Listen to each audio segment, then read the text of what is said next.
Dear Papa Dudut, magandang araw po sa inyo at sa mga tagapakinig. Masaya ako habang sinusulat ko ang kwento na ito ng aking karanasan sa buhay pag-ibig dahil may lakas na ako ng loob na magsulat. Dahil isa ako sa mga nakausap mo ng live sa Papa Dudut Vlog.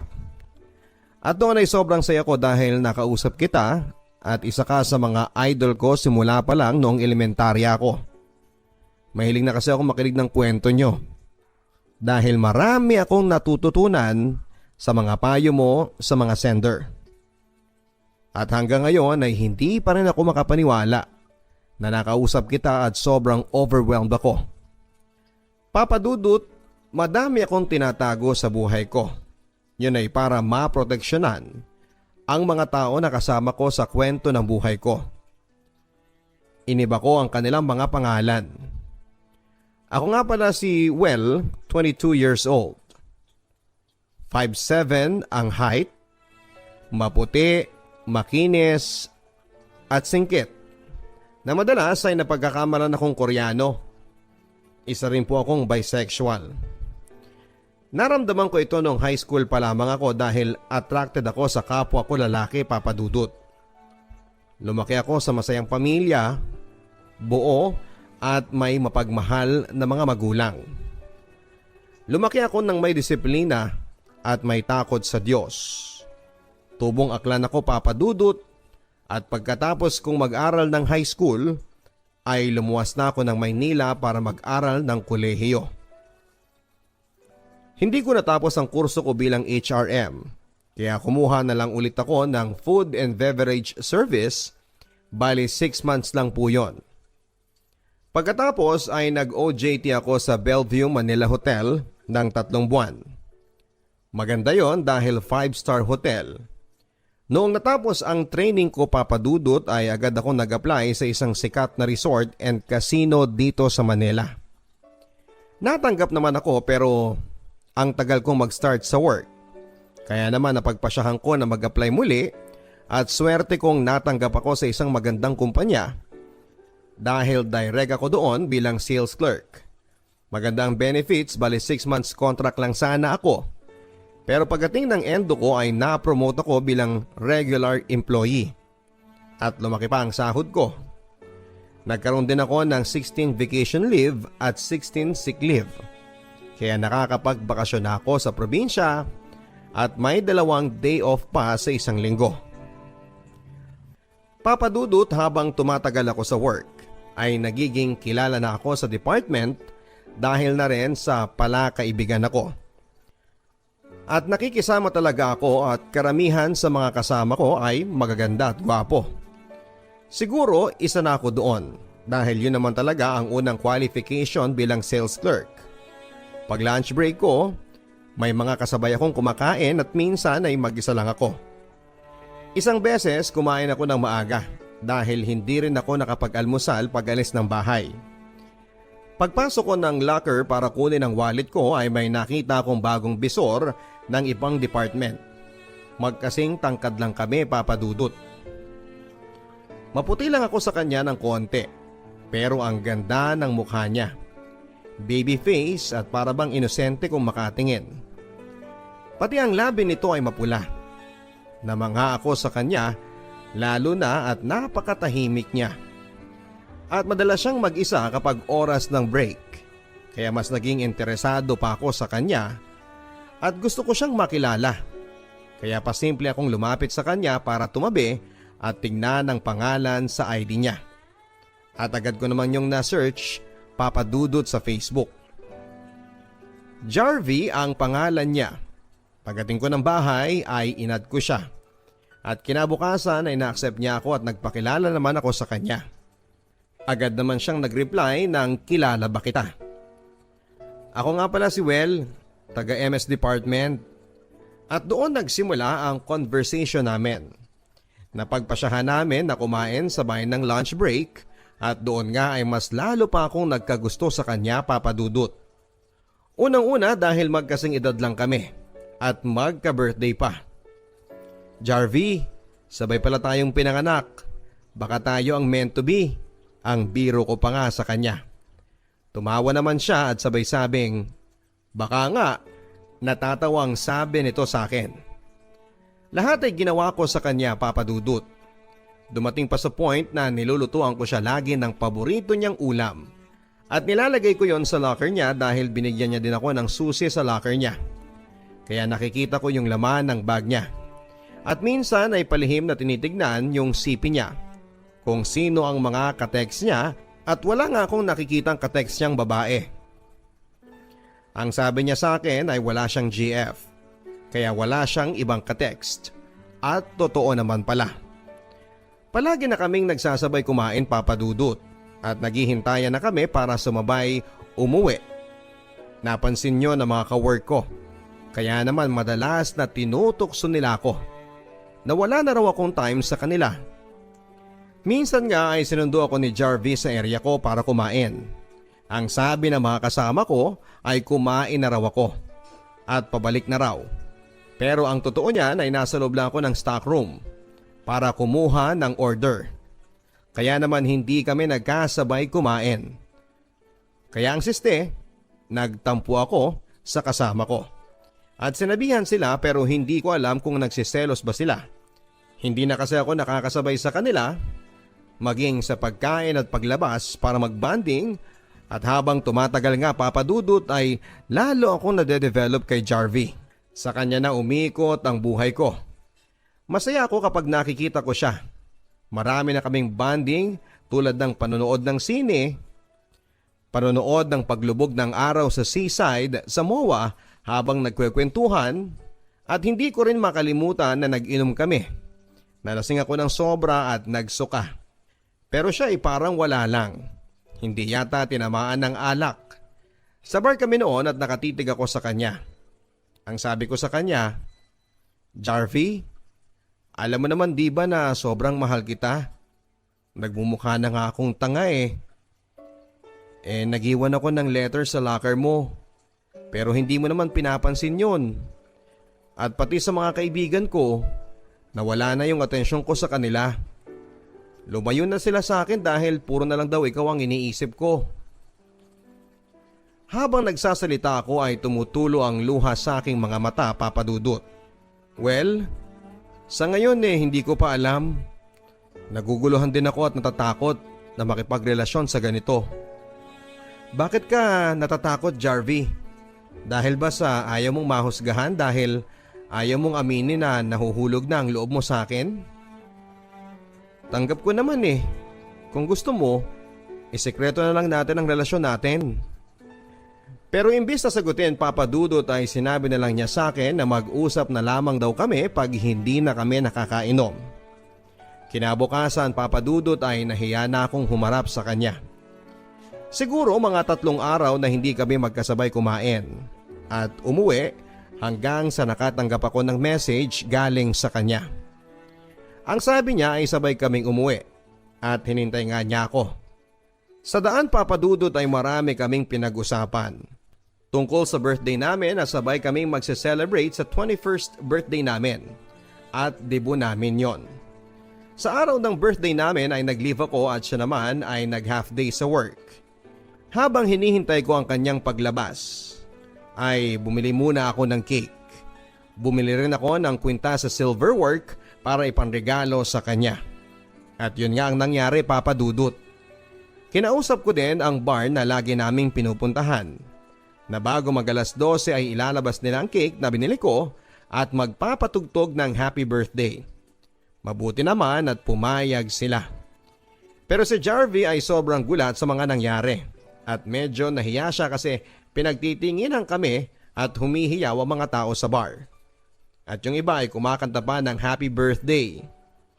Sa pagkakataong yon, Papa Dudut, ay ibinigay ko na sa kanya ang birthday gift ko. Ang sabi niya ay sa bahay na lang daw niya bubuksan dahil nahihiya daw siya sa maraming nakatingin sa amin. Ako naman ay nagpumilit na buksan na ni Jarvie yon dahil gusto ko talagang makita ang reaksyon niya. Binuksan niya nga at natuwa siya, Papa Dudut. "Well, baka mahal to ha. Gumastos ka pa para sa akin." Sa loob-loob ko, Papa Dudut, ay okay lang kung mahal ang bili ko noon. dahil gift ko naman sa kanya. Habang nag-uusap kami ay nakatitig siya sa mukha ko at nagsabi ng, "Well, sobrang nagpapasalamat ako sa iyo dahil napakabait mong tao. Alam mo ba na first time ko na may kadate yung ganito at ang swerte ko dahil parang ang special ko sa iyo, Well. At sana kahit na ganito lang tayo, hindi ka magbabago, Well. Happy birthday din." Sa mga sinabi ni Jarvie ay napaiyak ako dahil na-appreciate niya ang lahat ng ginagawa ko sa kanya. November 22, 1997, ang araw ng birthday namin, Papa Dudut. Nagulat na lamang ako dahil simula noon ay hindi ko na siya nakikita pang pumasok. Wala ding text hanggang sa matapos ang buwan. Kaya tinanong ko ang kasama nila. Ang sabi sa akin ay hindi na raw nag-renew ng kontrata si Jarvie. Dahil doon ay nagulat ako.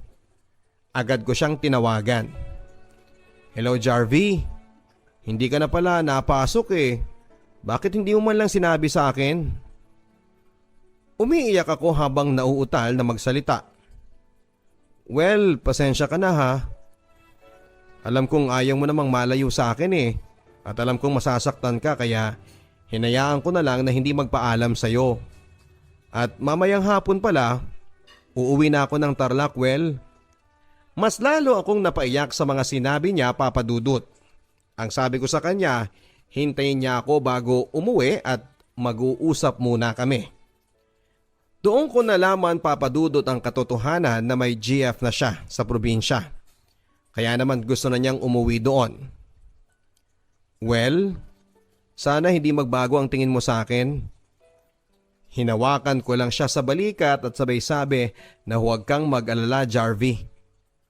Kung may problema ka, nandito lang ako at tawagan mo lang ako. Sana maging masaya ka doon at ingat ka palagi. At kahit sobrang sakit ng nararamdaman ko ng mga oras na yon, ay hindi ko yon pinahalata sa kanya, Papa Dudut, na parang gusto ko nang umiyak. Pinilit kong maging masaya sa trabaho ko at hindi pinahalata sa kahit na sino na madalas akong nagiinom sa bar na palagi naming pinupuntahan noon. Hanggang makalipas ang ilang linggo. Tinawagan ko si Jarvie sa cellphone niya at babae ang nakasagot. Hindi ko masyadong maintindihan kasi ang unang salita niya ay salita sa Tarlac hanggang sa nagtagalog na siya. "Hello po, si Welto, kaibigan nga pala ni Jarvie. Kumusta po siya?" Wala siya dito. Nanay niya to. Andun siya sa mga barkada niya nakikipag-inuman. Gusto ko na nga siyang bumalik dyan sa Maynila eh. Buti pa dyan, matino. Ikaw pala yung kaibigan niya na si Jarvie dyan sa Maynila. Nakwento ka na niya sa akin. Lagi ka raw nagluluto ng ulam at mabait ka daw sa kanya. Inalagaan mo din daw siya nung nilagnat siya. Natuwa naman ako sa mga sinabi ng mama ni Jarvie, Papa Dudut. Naikwento na pala niya ako sa mama niya. Nang mga panahon na yon, Papa Dudut, ay hinayaan ko muna si Jarvie. Hindi ako nag-text sa kanya o tumatawag. Gusto ko na kasing makapag-move on sa kanya kaya naghanap ako ng mapaglilibangan. At nakita ko sa Facebook ng wall ko na may mutual friend kami na inad ko. Walang iba kung hindi si Axel. At agad naman niya akong inaccept. "Hi po," nag-reply naman siya ng hi din. Doon nag-start ang conversation namin. At napagpasyahan namin na mag-meet. Medyo takot ako kasi hindi ko pa siya nakikita sa personal. Hindi ko din ugali ang nakikipag-meet kung kani-kanino. Pero gusto ko talaga makalimot at magkaroon ng bagong makakausap. Pagkatapos ng trabaho ko ay nagkita nga kami ni Axel. August 11 yon, 2019. Sa Guadalupe sa fast food at doon ay nauna na ako. At nag-order ng pagkain namin. Maya-maya pa ay dumating na siya. "Hi, I'm Axel." Sabay kamay sa akin. "Ako nga pala si Well, 22 years old." Ang sabi ko. "May lahi ka bang Koreano o Chinese? Kasi ang singkit ng mga mata mo. At ang puti mo pala." Ang sabi ko naman ay hindi. Pero sa side ng lola ko, talagang mga mapuputi sila. Sabay ngiti ko. At doon ko nalaman na malaki pala ang agwat ng edad namin. Dahil 41 na siya at may asawa na at 3 mga anak. Ipinakita niya yung picture ng baby niya. Ang cute naman, ang sabi ko. Mana pala sa iyo ang pogi ng anak mo. Mabuti na lang Papa Dudut at pumayag siyang makipagkita sa akin. Marami kaming napag-usapan tungkol sa ex ko. Ang sabi pa nga niya baka panakipbutas ko lang daw siya para makapag-move on. Ang sabi ko naman ay gusto ko lang na may makausap. Sa totoo lang Papa Dudut ay humanga agad ako sa kanya dahil sa ganda ng boses niyang makipag-usap. At hindi halata sa kanya na 41 na siya dahil mukha lang siyang 30. At kahit chubby siya ay cute siya Papa Dudut. Nagji-gym din siya kaso nga lang may asawa na siya at sabi niya sa akin para ko na raw siyang tito dahil lang bata ko para sa kanya. Sa akin ay okay lang dahil naniniwala pa rin ako na wala sa agwat ng edad yon. Kung mahal mo ang isang tao, kaso nga lang may asawa na siya. Pero nagpatuloy naman ang pag-uusap namin. Palagi pa rin kami nagte-text at nagvi-video call. Kahit nasa work ako ay lagi na rin ako nag-a-update sa kanya. Kung ano ang ginagawa ko hanggang sa nawala na nga yung feelings ko para kay Jarvie. At aaminin ko sa inyo na napamahal na sa akin si Axel. Bawat kilos ko ay pinapaalam ko sa kanya. Namasyal din kami sa may Venice sa McKinley Taguig at doon ay sobrang saya namin. Marami kaming picture bonding at umamin ako sa kanya tungkol sa feelings ko. Habang nakatayo kami at nakatingin sa tubig at may mga taong namamasyal. Axel, alam mo salamat sa iyo at napasaya mo ko ulit. Nawala na yung lungkot sa buhay ko. Naging makulay ang buhay ko simula nang makilala kita. Hindi ko alam kung tama ba tong nararamdaman ko dahil may pamilya ka na Axel. Mahal na kita. Sana matanggap mo ko well. Kung kaya mong tanggapin at kung maiintindihan mo ang sitwasyon ko dahil hindi ikaw ang magiging priority ko. Alam mo namang may pamilya na ako. Okay lang sa akin. Dahil mahal na kita. Iintindihin kita. Ang sabi ko pa sa kanya. Noon naman ay tinanong ko siya kung ano pala ang magiging tawagan namin. Ang sabi niya ako raw si Meow Meow at siya naman ay si Aw Aw. Yon ang tawagan namin para maiba. Pumayag naman ako. Dahil yon ang gusto niya Papa Dudut. Nang umuwi na kami ay sa van kami sumakay at sa gilid kaming dalawa, pilit kong hinawakan ang kamay niya para ma-holding hands yon. Wala namang nakakakita sa likuran namin. Nagpatuloy pa rin kami sa paglabas-labas Papa Dudut.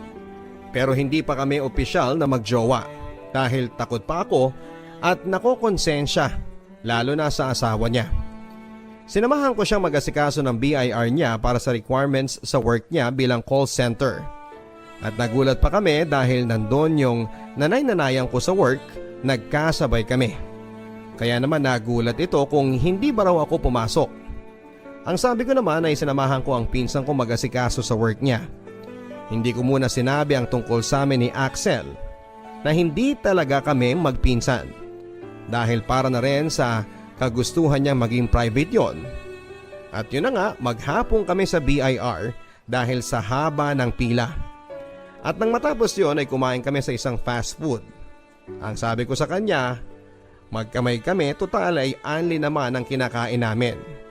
Kaya naman nagulat siya na first time niya raw magkamay sa isang fast food. Natuwa naman ako doon dahil ako ang kasama niya. Isang araw ay napagpasyahan namin na pumunta siya sa apartment ko sa araw ng day off ko yon. Sinundo ko siya sa MRT Taft Station dahil hindi raw niya kabisado pumunta sa apartment. At doon nga Papa Dudut ay naganap ang hindi ko makakalimutan. Pagdating namin ng apartment, ang sabi ko ay mag-aayos lang ako na makakain namin. Pero ang sabi niya ay mamaya na lang daw muna at magpahinga muna kami. At yun na nga, nagpahinga muna kami sa kwarto. Pero nagulat na lamang ako nang kinis niya ako sa labi ko. Ginantihan ko din siya hanggang sa uminit pareho ang katawan namin. At may nangyari na nga sa amin, Papa Dudut. Yun ang first time ko, Papa Dudut, dahil wala namang nangyaring ganon sa amin ni Jarvie. Pagdating sa amin ay kiss lamang. Alam naman yun ni Axel na siya ang unang nakagalaw sa akin. Naging saksi ang 4 na sulok ng kwarto na yon sa nangyari sa amin at nakita ko sa mukha ni Axel na sobrang saya siya. Lalo na nang nalaman niya na virgin pa ako. Natulog na lang kami na magkayakap ni Axel at pagkagising namin ay naulit na naman ang nangyari sa amin. Para kaming mapusok na sabik sa bawat isa. Pagkatapos noon ay kumain kami at uminom siya ng beer. Ang sabi ko sa kanya ay kung masaya ka ba, aw-aw. Oo naman, meow-meow. Sobrang saya ko. Lalo na virgin ka pa pala. Natatawang sabi niya. Ako naman, Papa Dudut, ay medyo takot na masaya dahil siya ang unang nakagalaw sa akin, ang taong mahal ko. At masaya ako sa nangyari sa amin kahit na malayo ang agwat ng edad namin. Sobrang mahal ko siya. Hindi lang isang beses kundi maraming beses na may nangyayari sa amin, Papa Dudut. Madalas na rin akong pumupunta sa kanila pag wala ang kapatid nito sa bahay. At doon kaming dalawa nagbabanding. At nagluluto siya at hindi ko makakalimutan yung lumpiang Shanghai na masarap ang pagkakaluto niya. Ang sabi pa nga niya ay magbenta raw kami. Ako raw ang bahala sa pagtitinda at siya ang tagaluto. Natawa na lang ako, Papa Dudut. Pagkatapos naming kumain ay nagpatugtog pa siya ng kanta na Tell Your Heart to Beat Again. Para akong babae sa ginawa niya, Papa Dudut. Hinawakan niya ako sa bewang ko at nilagay niya ang kamay niya dito at kinuha niya ang kamay ko. At ilagay ko raw sa balikat niya. Ang bagal naming magsayaw at ang sweet at naghahalikan kami. Habang ang tanging kilig at saya ang nararamdaman ko noon. Minsan nakikita na lamang kami sa labas para kumain sa Guadalupe at binibilhan ko siya ng pasalubong dahil masaya na ako kapag nakikita ko siya. At minsan ay sinosurpresa ko rin ito sa bahay nila pero nagalit siya at ang sabi niya sa akin, Meow, ayaw ko ng ganyan na basta ka na lang susulpot sa bahay ko. Paano kung nandito si Utol? Mahuli pa tayo. At saka ayaw ko ng ganyang setup, Meow. Yung susulpot na lang at wala ako ngayon sa bahay. Nandito ako sa pinsa namin matutulog, Meow. Umuwi ka na muna, saka na lang tayo magkita. At sa susunod, mag-text ka, Meow. Mag-ingat ka sa pag-uwi mo. Ako naman, Papa Dudut, ay pumunta muna sa loob ng Dunkin Donuts sa malapit sa kanto nila. Sa totoo lang ay masama talaga ang pakiramdam ko ng araw na yon. Na para ba akong nilalagnat dahil gusto ko siyang makita. Bala ko sana siyang hintayin noon, Papa Dudut. Tulala ako noon habang nagkakape. Hanggang sa umuwi na rin ako dahil wala na ako sa mood. 3 months na rin kami mag-on, Papa Dudut, nang mag-leave ako sa trabaho dahil kailangan kong umuwi upang mag-abay sa pamangkin ng nanay ko. Ingrande ang kasalang yon. Kasama ko ring umuwi ang aking ate na galing ng Taiwan at si kuya ko. Nag-enjoy ako sa bakasyon dahil nakasama ko sina nanay at ang mga bunso kong kapatid. Lagi pang nagluluto ng masasarap na pagkain at talaga namang paborito ko pang pagkain ng ulam.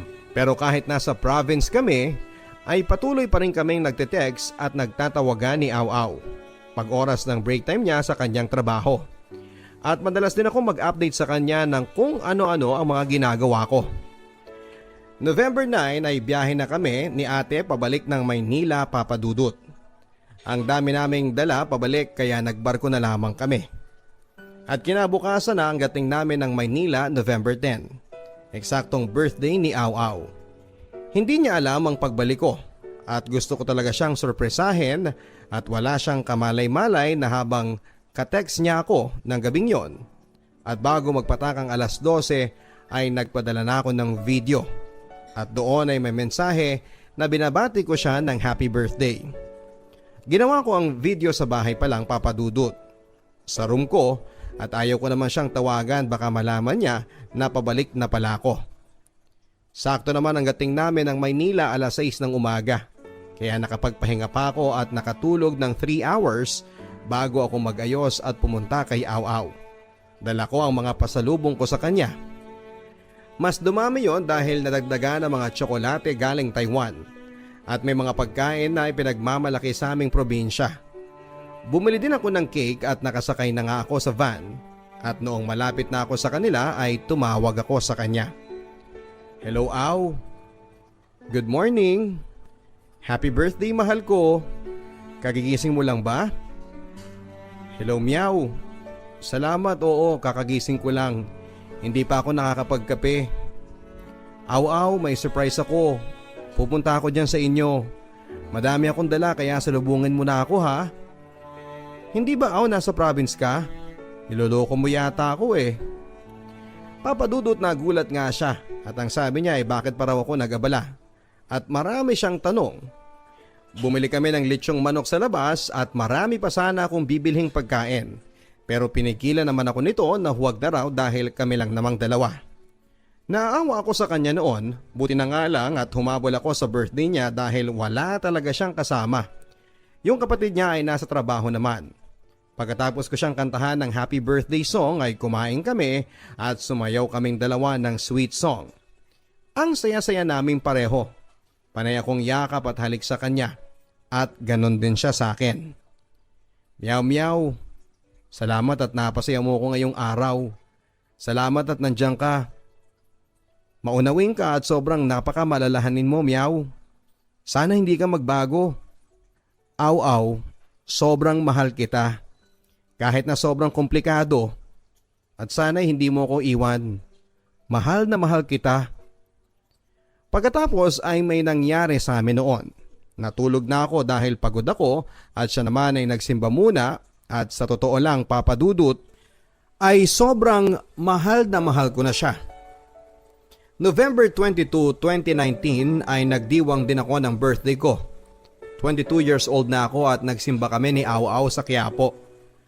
Bumili kami ng bracelet namin na ang ibig sabihin daw ay lucky charm. Pinagawa talaga yon ni Aw kung kaya sobrang iningatan ko yon. At hanggang ngayon ay nasa sa akin pa rin. Pagkatapos namin magsimba ay nag-check-in kami sa hotel upang doon na mag-overnight.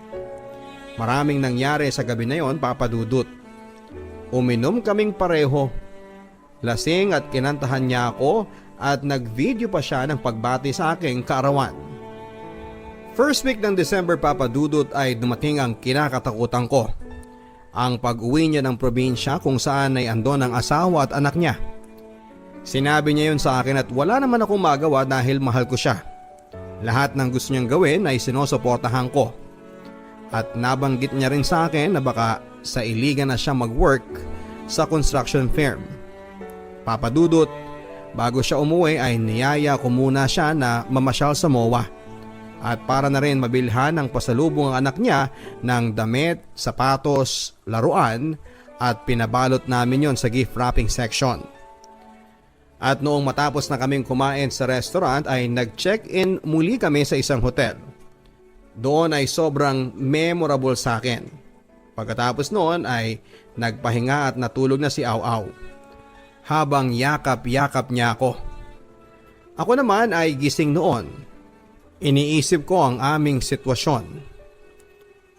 Sa pagising niya, Aw, wag mo kong iwan ha, kahit na ano man ang mangyari.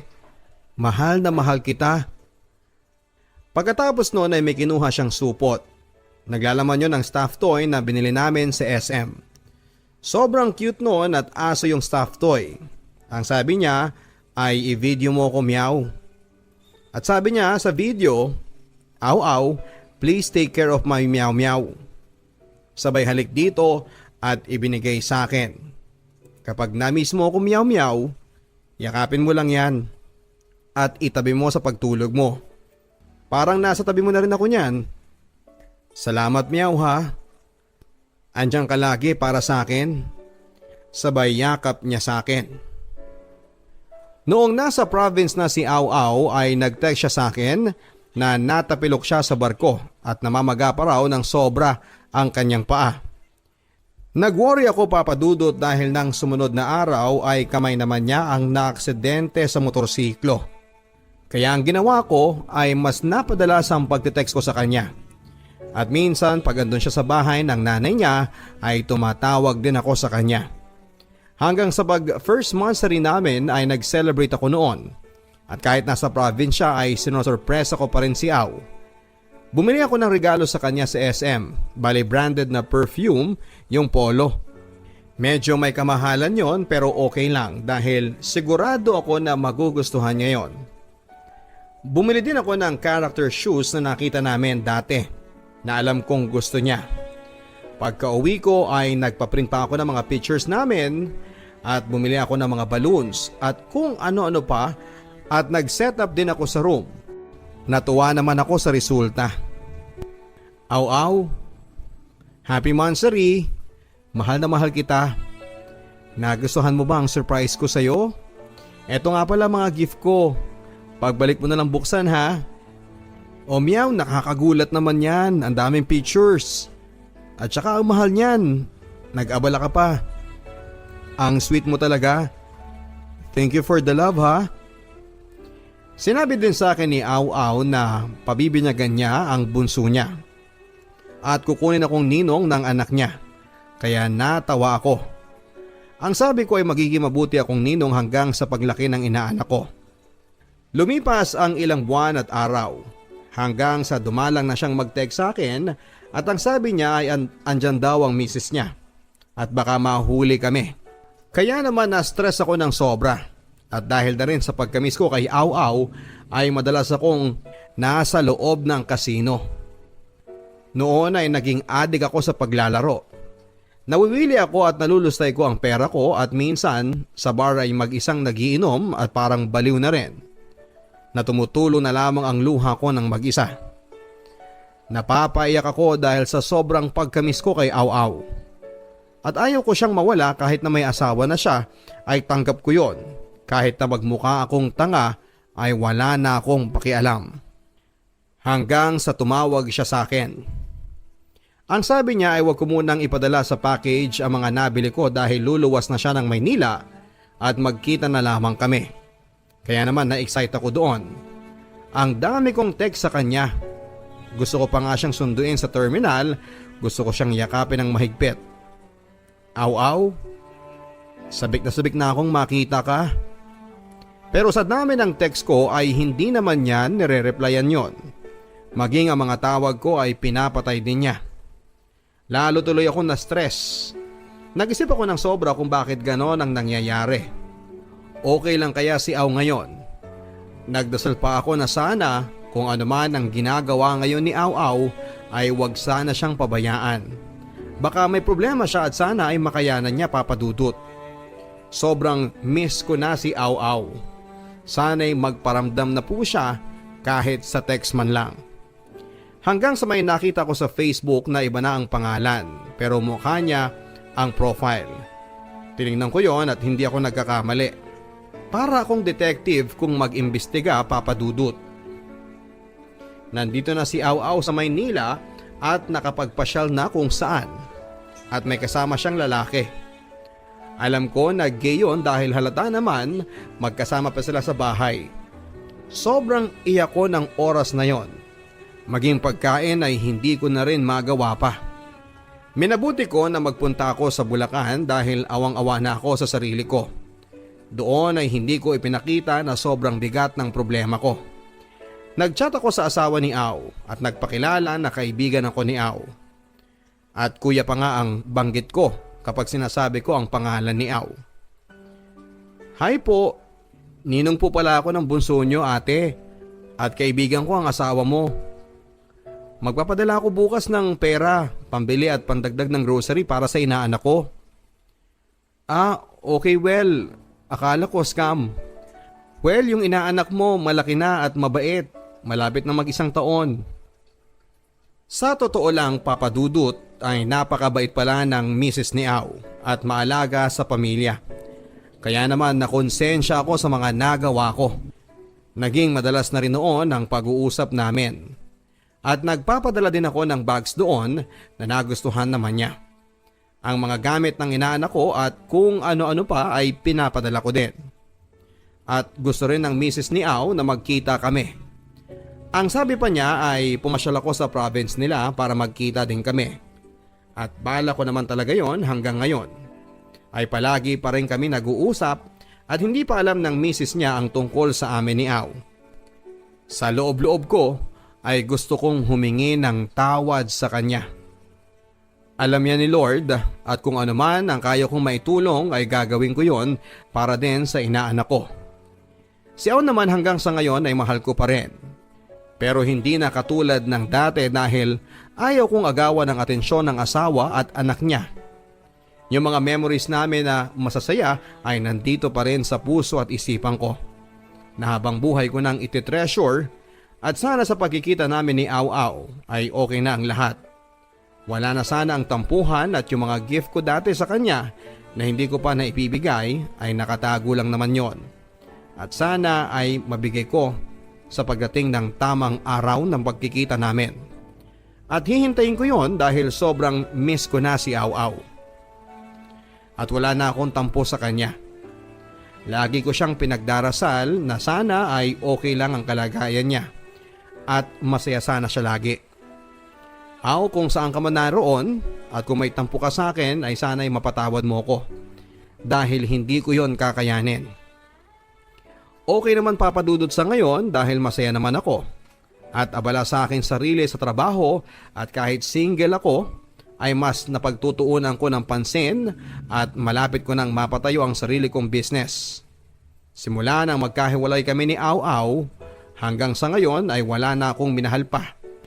Papadudot, marami akong natutunan sa aking karanasan sa pag-ibig.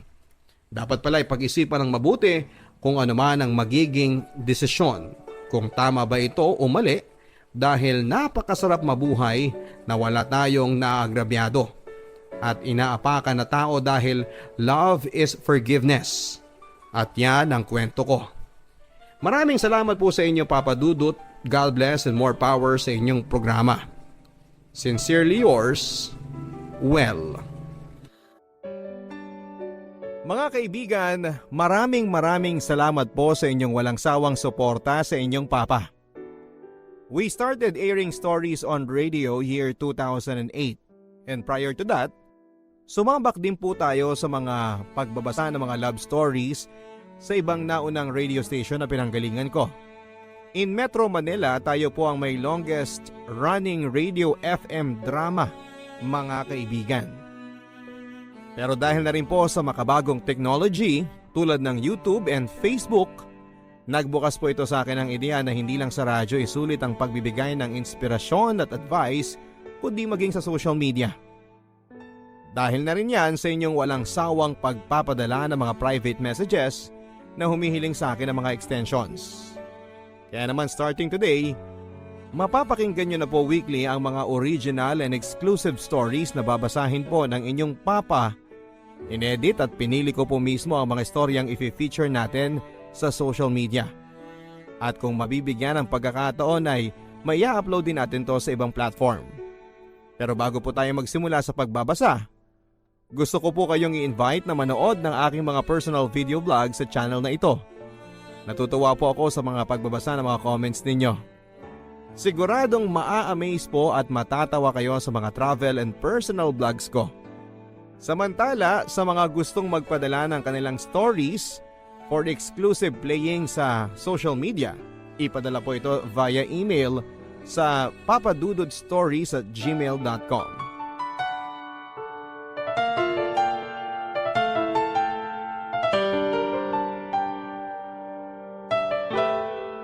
Dear Papa Dudut, itago niyo po ako sa pangalang Ellie. Bunso ako sa 4 na magkakapatid at tubong Bicol. Hindi ko na lang po sasabihin ang eksaktong lugar namin sa Bicol para sa aming privacy at respeto na rin po sa kahilingan ng aking mga magulang na malayo sila sa kahihiyan. Kahit pa matagal na kaming wala sa Bicol, andun po kasi halos ang lahat ng aming angkan. May 2 dekada na rin kaming naninirahan dito sa Maynila. Bagamat hindi magarbo ang aming naging buhay sa syudad, ay masasabi ko naman pong naging masaya ang aming pamilya. Hindi istrikto si Papa. Palibhasa ay naniniwala siya sa aming mga anak nila na hindi kami gagawa ng mga bagay na ikapapahamak namin. Malalaki na ang mga anak natin, Marieta. Hindi na natin sila kailangang paghigpitan. Isa pa dumaan tayo sa pagkabata. Alam mo naman ang mga kabataan ngayon. Kapag lalo mong pinaghihigpitan, mas lalong lumalaban at nagre-rebelde sa mga magulang. Madalas na paalala ni Papa kay Mama sa tuwing nagsisimulang maglitanya si Mama tungkol sa pag-uwi ko ng 10 oras ng gabi. Kung maibabalik ko lang ang panahon, sana pala nakinig na lamang ako sa litanya ni Mama. Na umuwi ako araw-araw ng maaga at umiwas sa mga maling barkada. Kung pwede lang sana ako mag-time travel. Marami kasi akong nagawa sa nakaraan na labis kong pinagsisisihan. Anyway, balik po tayo sa past. Ang mga kapatid ko ay may kanya-kanya na ring mga asawa at anak. Magto 24 na ako pero hanggang ngayon ay wala pa rin akong nagiging boyfriend. Pagkatapos ko kasing makipaghiwalay sa 3 kong naging boyfriend noong college, ay parang tinamad muna akong makipagrelasyon. Isa pa ay napapagod na rin akong ilihim kay Mama ang pag-BBF ko. Nakakatakot kasi si Mama. Baka masampal pa ako. Yun kasi ang lagi niyang panakot sa akin. Ang makakatikim ako sa kanya ng malutong na sampal kapag nagkamali akong magpabuntis sa kung sinong lalaki na walang matinong buhay. Unahin ko daw muna ang pag-aaral ko. Ibang-iba sila ni Papa kung gaano kaluwag sa amin si Papa ay siya namang higpit sa amin ni Mama. Buti na lang at nakatapos ako ng pag-aaral nang walang naging problema kay Mama na labis ko talagang pinagpapasalamat sa itaas. Sa totoo niyan, wala naman akong sineryoso sa lahat ng mga naging ex ko sa high school at college, Papa Dudut. May hinahanap kasi ako sa isang lalaki na hindi ko naman nakita sa mga naging karelasyon ko noon. Sabihin na nating picky o choosy ako at ayaw kong mapunta sa lalaking pwede na. Mas gusto ko yung lalaking pwede ko ding ipagmalaki sa lahat. Hindi naman po sa pagbubuhat ng sariling bangko, Papa Dudut, pero marami kasi ang nagsasabi sa akin na maganda daw ako. Kahawigan ko raw po si Angel Locsin, lalo na noong gumana pa siyang Darna sa GMA. Kasing sexy ko daw po kasi si Angel Locsin, sabi ng mga close friends ko sa opisina. Idagdag mo pa ang mapang-akit na mata kong tumitig. Isang araw ay lumapit sa akin ang isang office mate ko, si Rhea.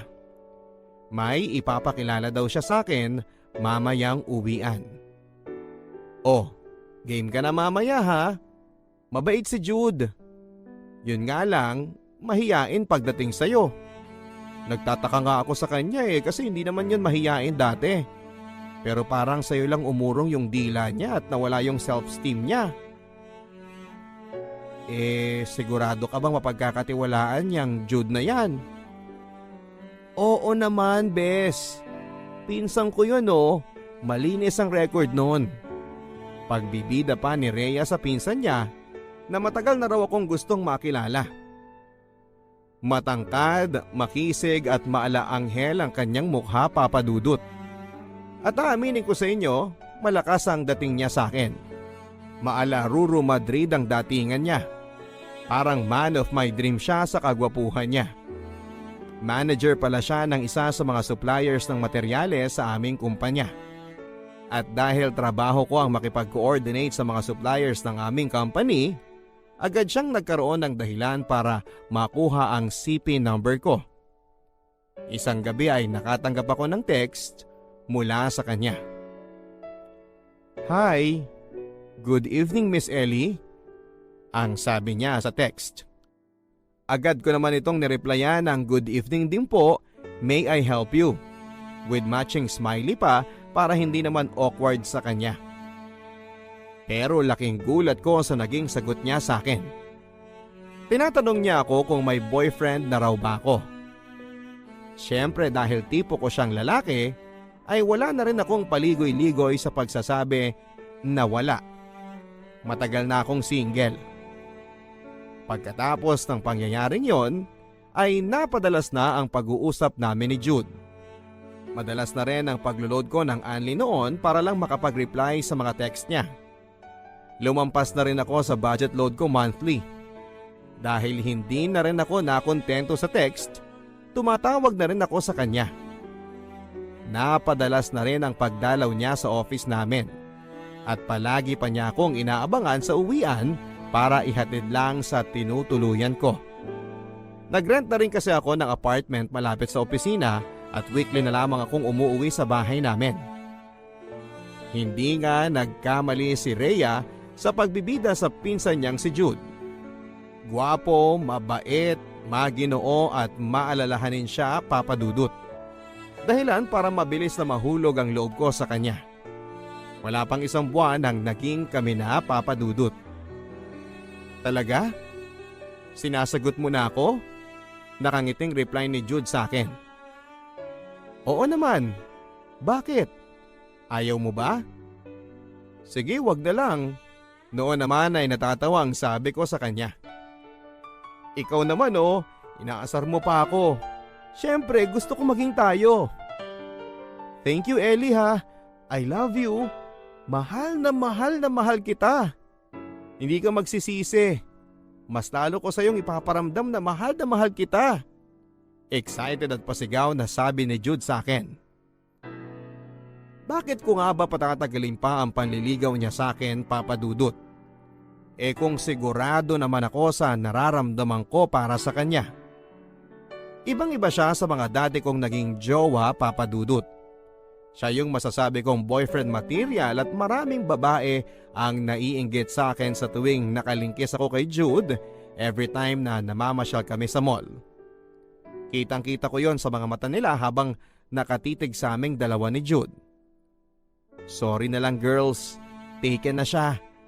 Mga salitang tumatakbo sa isipan ko habang nakatingin din sa mga babaeng napapatingin sa amin ni Jude. Alam kong inggit na inggit sila sa akin. Ramdam na ramdam ko, Papa Dudut, na mahal naman ako ni Jude. Ibang klase kasi ang pag-aalaga na ginagawa niya sa akin. Pakiramdam ko ay para akong prinsesa kung ituring niya ako. Isang linggo bago magpasko ay niyaya ako ni Jude na lumabas kasama ang kanyang mga katrabaho. Nagpunta kami sa isang bar at doon ay nadat na namin sila ni Jude kasama ang kanilang mga jowa. Lumalim na ang gabi at napasarap na ang aming inuman hanggang sa inaya ko nang umuwi si Jude. Uwi na tayo, Han. Nahihilo na kasi ako ang sabi ko sa kanya habang nakahawak ako sa ulo ko. Pagkatapos noon ay iniwan na namin ang mga katrabaho ni Jude at nauna na kaming umalis sa bar. Sa apartment ko na lang muna tayo tumambay, Ellie. Mas malapit yun kaysa sa bahay ninyo. Isa pa, ayaw na kitang ipahatid pa sa taxi. Masyado nang malalim ang gabi, ang sabi ni Jude. Pumayag ako na sa apartment na lamang ni Jude ako makitulog. Masyado na rin kasing gabi at nahihilo na ako ng mga oras na yon. Dumating kami sa apartment at doon ay nakaramdam ako ng kakaibang init sa katawan. Dala marahil ng alak. Pinagbihis naman ako ni Jude dahil masyadong araw mainit ang suot-suot ko. Ang init pa rin talaga, Han Iba ang effect sa akin ng alak, Jude. Parang namumula na yung buong katawan ko, ang sabi ko sa kanya. O sige, mag-shower ka muna para mahimasmasan ka. Teka ha, ikukuha lang kita ng towel sa loob. Sagot naman ni Jude sa akin. Sige Han, iabot mo na lang sa akin yung towel sa loob ng shower room. Pahabol na sabi ko sa kanya habang papunta na ako sa loob ng shower room. Oh Han, bakit pumasok ka na sa loob ng shower room at bakit? Gulat at nagtataka ang sabi ko kay Jude, Papa Dudut. Naputol na rin ang sasabihin ko sa kanya nang makita ko itong nasa harapan ko na wala na itong saplot. Pero imbis na sumagot si Jude ay niyakap niya ako ng mahigpit, Papa Dudut. Sinamahan na rin niya akong maligo sa shower room At doon ay may nangyari sa aming dalawa. Kakaibang experience yon at kakaibang saya ang aming pinadama sa bawat isa. Damang-dama ko ang init ng pagmamahal niya sa akin, Papa Dudut. Hindi ko expected na sa ganoong paraan pa pala may mangyayari sa aming dalawa. Bigla na lang akong nanghina at naniga sa mga oras na yon. Kaya naman hindi ko na rin napigilan si Jude at hinayaan ko lang siyang maangkin ang aking pagkababae. Nilunod namin ang aming mga sarili sa ligaya sa buong magdamag.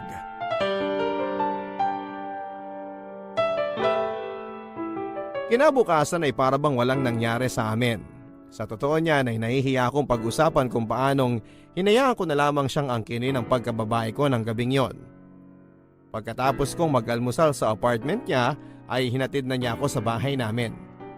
Pinabaunan ko na lamang siya ng goodbye kiss matapos niya akong maihatid sa bahay. Kung may nagbago man sa relasyon namin matapos na may mangyari sa amin, Papa Dudut, ay yung mas lalo siyang naging sweet sa akin. At dahil dito ay mas lalo kong napatunayan, Papa Dudut, na deserving siya sa pagmamahal ko. Ibang-iba siya sa mga lalaking nakilala ko at nababalitaan ko. Nanatili ang respeto niya sa akin.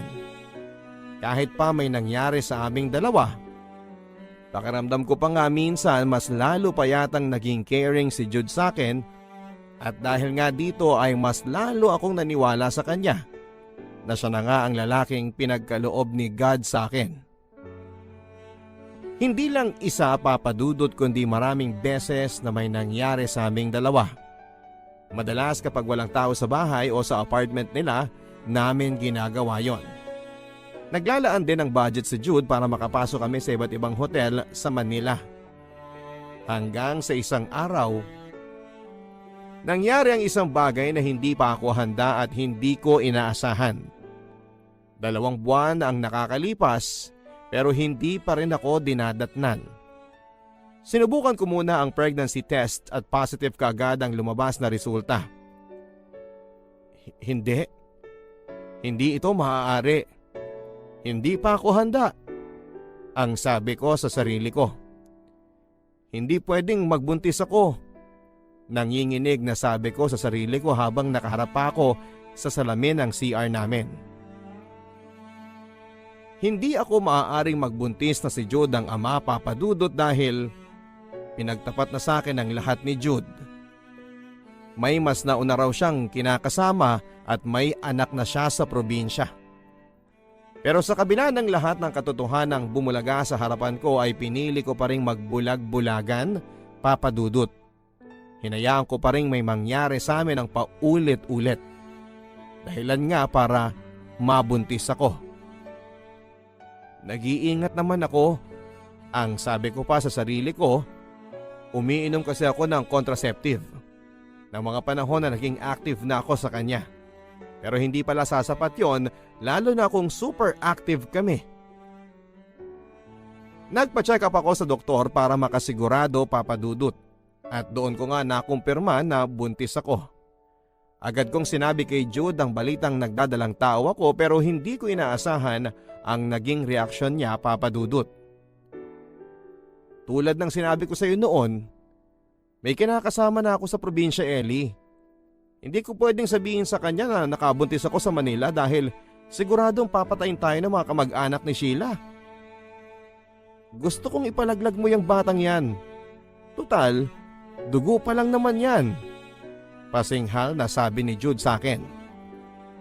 Ayaw niyang panagutan ang anak naming dalawa dahil hindi pa raw siya handang maging ama at nababahala siya para sa safety naming dalawa. Hindi daw niya alam kung paano ito ipagtatapat at sasabihin sa kinakasama niya sa probinsya.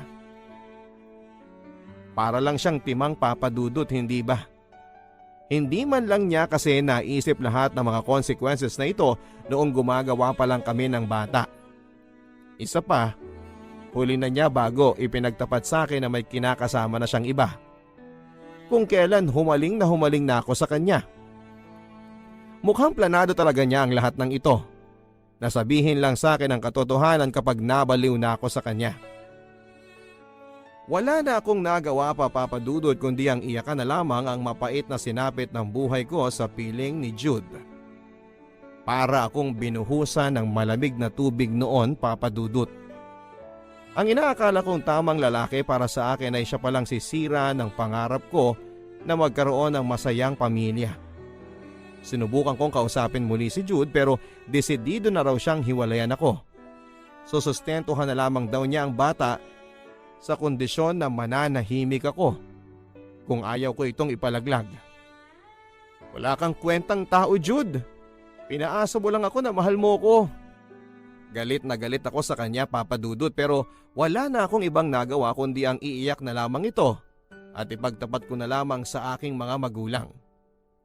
Wala na rin akong ibang naging balita pa kay Jude matapos ang kumpronta namin yon. Fast forward. Naisilang ko na nga ang anak namin ni Jude. Tinawagan ko siya para ibalita ito pero hindi ko na siya mahagilap. Ang sabi ng mga katrabaho niya, inilipat na raw si Jude sa Bataan para mamahala sa isang branch ng kumpanya nila doon. Napaiyak na lamang ako sa mga nangyayari sa akin. Hanggang sa wala ng luhang tumulo mula sa aking mga mata.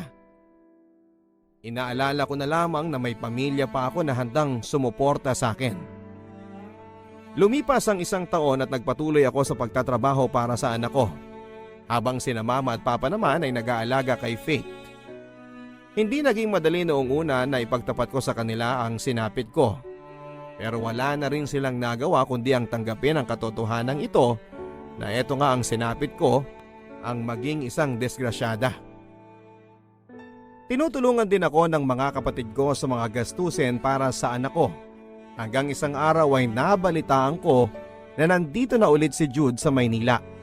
Pinuntahan ko siya para sabihin na wala siyang kwentang tao. Na kahit na anong mangyari ay hindi ko siya ipapakilala sa aming anak dahil ginusto niya na ipalaglag ito habang nasa aking sinapupunan. Maniwala ka sa akin, Ellie.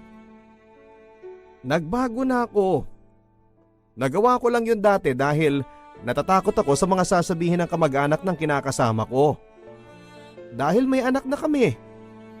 Isa pa, hindi sarili ko lang ang iniisip ko noon kundi ikaw. Natatakot ako na gawang ka nila ng masama, Ellie, at madamay ka. Hindi pa siya nakontento, Papa Dudut. Lumuhod pa siya sa harapan ko. Umiyak at humingi ng tawad sa ginawa niyang pag-abandona sa aming mag-ina. Nangako din siya na susuportahan niya ang pangangailangan ng anak namin at babawi siya sa akin at sa aming anak. At tulad ng isang mamon, Papa Dudut, ay lumambot ang puso ko. Napatawad ko naman kaagad si Jude dahil mukha naman siyang sincero sa mga sinasabi niya. Naging magaan at masaya ako sa mga oras na kapiling ko si Jude. Pakiramdam ko ay para akong pilay na nabigyan ng saklay. Bagamat hindi niya pwedeng makita ang aming anak dahil paniguradong magagalit sina mama at papa kapag nalaman nilang nakikipagkita ulit ako sa kanya, ay mahal ko pa rin talaga si Jude, Papa Dudut. Halos araw-araw kami magkasama at sa mga pagkikitang yon ay palihim na may nangyayari sa amin. Paulit-ulit. Araw-araw sa iba't ibang hotel na pwede naming marating. Aaminin ko sa inyo, Papa Dudut, na namiss ko si Jude at mahal na mahal ko pa rin siya sa kabila ng lahat ng mga nagawa niya sa akin. Kalimutan mo na yung lumang Jude, Ellie. Totoong nagbago na ako. Hayaan mong patunayan ko sa iyong mahal kita. Kayo ng anak ko. Hahalikan na kita, Ellie. Namiss mo ba ako? Seryosong sabi ni Jude na punong-puno ng pagmamahal sa akin, Papa Dudut. Makalipas ang ilang buwan ay naramdaman kong nagdadalang tao na naman ako. Hindi na bago sa akin yon kaya sigurado ako sa nararamdaman ko sa katawan ko. Takot na takot ako at naguguluhan dahil hindi ko alam ang sasabihin ko kina mama at papa. Tinext ko si Jude at sinabi kong buntis ako at buong magdamag ko siyang tinatawagan at tinetext, pero lumipas ang 2 araw, ni Haniho ay wala akong nakuhang sagot mula sa kanya. Hindi ko pa rin siya mahagilap. Sumagi na sa isipan ko na mukhang naulit na naman ang nangyari sa amin noon. Naisahan na naman ako ni Jude. Hanggang sa narinig ko na lang mula sa mga katrabaho niya na nag-resign na ito sa trabaho niya at wala din silang balita dito. Ipinagtapat ko sa aking mga magulang na nabuntis na naman ako. At si Jude pa rin ang ama nito. Dahil dito, Papa Dudut, ay nangyari na ang inaasahan ko. Nagalit si Papa. Nasampal niya ako. Wala kang kwentang babae ka? Hindi ka ba nahihiya sa amin ng mama mo? Wala kang narinig na sumbat sa amin nung una kang nagkamali sa lalaking yan. Pero ngayon, Ellie, malaki ding sampal sa mukha namin ang ginawa mo sa amin ng mama mo. Noon naman ay umiiyak na sabi ni Papa. Masakit para sa akin na marinig ang lahat ng ito mula kay Papa. Mas inaasahan ko kasi na si Mama ang manunumbat sa akin dahil sa hindi naman ugali ni Papa ang pagalitan kaming magkakapatid. Pero ngayon ay ibang usapan na. Mukhang napuno na sa akin si Papa. Hindi lang kasi sumbat kundi nasampal pa niya ako. Mabilis na kumalat ang balitang buntis na naman ako sa pangalawang pagkakataon, Papa Dudut. Nalaman ito kaagad ng mga kapatid ko at gano'n na lamang ang kanilang pagkadismaya sa mga nangyari. Kitang-kita ko sa kanilang mga mata kung paano nila ako husgahan dahil sa nagawa kong katangahan. Hindi ko na alam ang gagawin ko sa buhay ko. Gusto ko nang magpakamatay noon, Papa Dudut, pero sa tuwing inaalala ko si Faith, ang panganay ko, kung sino na lang ang mag-aalaga sa kanya kapag sumuko na ako, doon ay nabubuhayan ako. Pinalayas ako nila Mama at Papa sa sobrang galit nila sa akin. Hindi nila pinasama ang anak ko. Nagawa ko raw ito ng mag-isa kaya't dapat kong panindigan ng nag-iisa. Wala akong ibang tinakbuhan kundi ang panganay kong kapatid upang humingi ng tulong. Mabuti na lamang at nauunawaan ako ni ate at pinayuhan sa nagawa kong pagkakamali. Ellie, hindi ka pa ba nadala sa una mong pagkakamali? Huwag mong ikatwiran sa akin na mahal mo siya kaya ka bumuka ka. Hindi katwiran na mahal mo siya pero hindi mo gagamitin ang utak mo. Alam mo naman na hindi pa tayong lahat nakaka-recover sa unang pagkakamali mo sa parehong lalaki, Ellie. Sana, nag-ingat ka na. Sana, hindi ka basta-basta nagtiwala. Seryosong sabi sa akin ni ate. Ate, patawarin mo ako. Sa maniwalak at sa hindi, nagmahal lang ako at nabiktima ng maling lalaki sa buhay ko. Hindi naman siguro masamang magmahal, ate, hindi ba? Alam mo yan, minahal mo din si kuya. Sagot ko naman sa kanya. Oo, nagmahal ako sa kuya mo, Ellie. Pero siya ang tamang lalaki para sa akin. At hindi ko pinahamak ang sarili ko sa pagmamahal sa maling tao. Mauunawaan ko kung isang beses kang nadapa at bumangon ka ulit pero anong ginawa mo? Nadapa ka ng isang beses, nginudgod mo pa sa pangalawang pagkakataon ng sarili mo sa koral. Dahil nagpauto ka na naman sa parehong maling lalaki. Masyado kang naging bulag at naging makasarili sa pagpapakalunod mo sa lalaking yan. Litanya pa sa akin ni Ate Kate, bagay na kinatahimik ko. Tumagos sa puso ko, Papa Dudut, ang mga pangaral na ibinigay sa akin ni Ate Kate. Tama siya. Hindi ako dapat naging makasarili sa pagtitiwala ko at pagbibigay kong muli ng sarili ko kay Jude. Naging maingat na dapat ako dahil hindi lang sarili kong kaligayahan ang dapat na iniisip ko, kundi pati na rin ang damdamin ng ibang tao na nagmamalasakit at nagmamahal sa akin, tulad ng anak ko at ng pamilya ko. Pero ano nga bang magagawa ko, Papa Dudut? Kundi ang maghintay sa himala ng langit na sana'y pabalikin niya sa akin si Jude na puno ng pagsisisi sa mga nagawa niya. Yung magbago sana si Jude at mag-mature na siya para ma-realize niya na ako yung babaeng sineseryoso. Pero hindi nangyari ang hinihingi kong himala, Papa Dudut.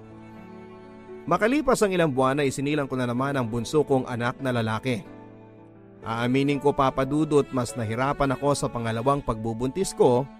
Palibhasa ay wala kasi akong naging katuwang kundi ang Ate Kate ko lamang. Dito ko mas lalong na-realize ang kahalagahan ng pamilya na handang umagapay sa akin noon sa panahong kailangan ko ng suporta, pag-intindi at pagmamahal nila. Pero anong sinukli ko sa kanila? Mas inuna ko munang mabuhay sa pantasya na seseryosohin ako ni Jude. Isang araw ay sinubukan kong lumapit kina Mama at Papa. Nagbabaka sakaling napatawad na nila ako. Napaiyak na lamang ako sa tuwa nang salubungin nila ako kasama ang anak kong si Faith. Tuwang-tuwa silang makita nila ako at ang bunso kong lalaki. Kahit na anong mangyari, walang ibang tutulong at masiintindi sa iyo, anak, kundi kaming mga magulang mo. Patawarin mo kami ng mama mo kung naging matigas kami at natiis ka namin itong nakaraan. Pero hindi ibig sabihin noon, anak, ay hindi ka namin mahal. Gusto lang namin na magtanda ka na. Naluluhang sabi sa akin noon ni Papa. Noon naman ay hindi ko na nakayanang bumalong nang nagmamadali ang mga luha ko sa aking mga mata. Wala akong ibang nasabi at nagawa kundi ang yakapin sila ni na Mama at humingi ng sorry sa kanila. Ma? Pa, sorry po. Umiiyak na sabi ko. Napatawad ako ng pamilya ko, Papa Dudut, sa kabila ng lahat ng mga kasalanan at pagsuway ko sa kanila. Mas naniwala tuloy ako sa kasabihang walang magulang ang kayang tiisin ang mga anak nila. Ayon pa kay Mama at Papa ay hindi daw nila ako matitiis maging ang mga apo nila. Pero sana naman daw ay natauhan ako sa nangyari sa buhay ko at matutunang panindigan ang desisyong pinili ko dahil kahit kailan ay hindi ko na maibabalik ang panahong lumipas. Ito na ang simula ng bagong buhay ko, Papa Dudut. Nangako ako sa aking sarili na magpapakatatag, alang-alang sa aking mga anak. Kahit na iniwan na sila ng kanilang ama, ipaparamdam ko ang buong pagmamahal ko sa kanila at susubukang punan ang pagkukulang ni Jude bilang isang ama. Hindi ko na kailangan pang habulin si Jude, Papa Dudut. Ang mahalaga ay napatawad ako ng mahal ko sa buhay at nananatili pa rin silang nakaagapay sa akin sa kabila ng mga nangyari at mga pagkakamaling nagawa ko. Ang huling balita ko kay Jude ay nakademanda daw po ito matapos silang mahuli ng asawa ng bago nitong babae. Bukod sa nakademanda na, ay halos manghiram na raw po ito ng mukha sa aso matapos ipabugbog ng asawa ng babaeng kinalantari at nabuntis pa niya. Mukhang nagbibilang ng maraming panganay si Jude sa iba't ibang babae. Ang tanging hiling ko lang sa kanya ay mag-mature na sana siya. Hindi na siya bumabata at mas pinapaliit niya ang mundo niya. Sa ngayon po ay mas pagtutuunan ko na lamang ng pansin ang aking mga anak. Papalakihin sila ng maayos nang sa ganon ay maging mabuting tao sila pagdating ng panahon. Dahil ang mga anak ay regalo sa akin ng may kapal at hindi dapat isiping bunga lamang sila ng pagkakamali at katangahan. Para sa akin, sila ang pinakamagandang regalong natanggap ko sa buong buhay ko. Hindi na po ko sa inyo magtatago ng bagong detalye ng buhay ko. Meron pong bagong lalaki na umaaligid sa akin. Si Boyet, isang engineer. Gwapo, mabait at binata po si Boyet. Madalas din po ang pagkikita namin after ng work para lubos ko siyang makilala. Sana po sa pagkakataong ito ay si Boyet na po ang lalaking nararapat para sa akin. Aaminin ko na unti-unti na po akong nade-develop sa kanya. Ayaw ko lang pong magmadali muna. Gusto ko this time ay makilala ko muna siya ng lubos bago ako tuluyang mahulog sa kanya. Hanggang dito na lamang po ang aking kwento at sana po ay nagustuhan ninyo ang aking storya. Sa mga nakikinig po, isa po akong babaeng nagmahal, nasaktan, nagmahal muli, sinaktan muli pero proud na bumabangon hindi lang para sa sarili ko kundi para sa mga taong minamahal ko. Ang inyong tagahanga, Ellie of Manila.